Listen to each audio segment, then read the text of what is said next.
안녕하세요. 15강입니다. 오늘은 가계약금 관련 대법원 판례 취지를 보면은 매매 계약이 성립되었다면은 매수인은 가계약금을 돌려받지 못하고 오히려 계약금 전부를 매도인에게 지급해야 계약을 해지할 수 있다라고 하고 있고, 또 매매 계약이 성립하지 않았다면 매수인은 가계약금을 돌려받을 수 있다라고 하고 있습니다. 오늘은 이 경우에 있어서 계약의 성립 요건과 효력 발생 요건에 대해서 법에 어떻게 규율을 하고 있는지, 또 대법원 판례에서 이를 어떻게 표현하고 있는지 한번 살펴보겠고, 마지막으로는 매수인이 가계약금을 돌려받을 수 있는 경우가 있는지 한번 생각해 보도록 하겠습니다. 먼저 우리 민법에서 계약의 성립이 되고 효력이 발생하려고 그러면은 세 가지를 얘기하고 있습니다. 당사자, 목적, 의사표시, 세 가지가 당사자가 본인으로서 어떤 행위 능력이 있어야 됩니다. 즉 행위 능력이 없으면 취소할 수 있다라고 되어 있습니다.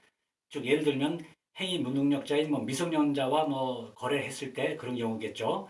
그 다음에 목적이 적법하고 사회적 타당성이 있으면서 확정되어 있어야 됩니다. 특정되어 있어야 됩니다.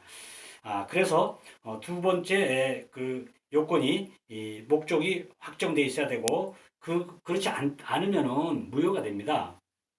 그 세 번째는 의사표시에 하자가 없어야 됩니다. 즉 통정 허위 표시라든지 착오한 의사표시들은 무효나 또 취소 사유가 되기 때문에 그런 것이 없어야 됩니다. 따라서 우리 대법원 판례를 보면은 당사자, 목적, 의사표시 세 가지 중에서 목적 부분에 포인트를 두고 있습니다. 판결문 내용을 보면은 매매 목적물과 매매 대금이 특정되고 중도금 지급 방법 등에 관한 합의가 있었다면 매매 계약은 성립한다라고 하고 있습니다.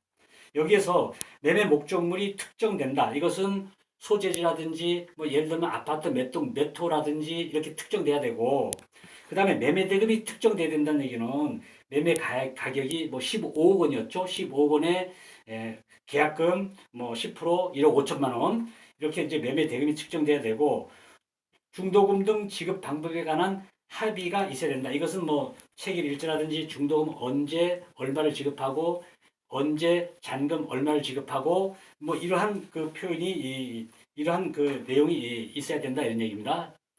아무튼 이 사건에서 결론은 계약이 유효하게 성립하면 매수인은 가계약금 5천만 원을 돌려받지 못할 뿐만 아니라 추가로 나머지 계약금 1억 원을 매도인에게 주어서 원래 계약금 금액 1억 5천만 원을 줘야지만 계약 해지할 수 있다는 것입니다. 그런데 우리가 지금 나머지 계약금 1억 원을 1억 원을 못 주게 되는 상황이 생길 수가 있겠죠. 대출이 안 되니까. 그리고 그러다 보니까 더 나아가서는 중도금, 잔금도 지급하지 못할 경우가 생길 수 있습니다. 이럴 때 매수인이 계속 못 주고 버티면 어떻게 될까요? 이때는 매도인은 채무 불이행으로 인한 계약 해지 및 손해배상을 청구할 수 있습니다. 이거 법정 해제권이라고 하고 있고, 또 우리 그 매매계약서 7조에도 채무 불이행 손해배상에 관해서 규정하고 있는데, 우리 매매계약서 7조에 별도의 약정이 없는 한 계약금을 손해배상액의 기준으로 한다라고 하고 있습니다. 따라서 매수인은 계약금 1억 5천만 원을 결국 손해배상금으로 줘야 됩니다. 아무튼 계약금 약정 해제 등 채무 불이행으로 인한 계약 해지에서 손해배상을 해주든 결국 매수인은 계약금 1억 5천만 원을 떼게 되는 것입니다. 그리고 이제 마지막으로 매수자가 가계약금을 돌려받을 수 있는 경우 한번 생각해 보도록 하죠.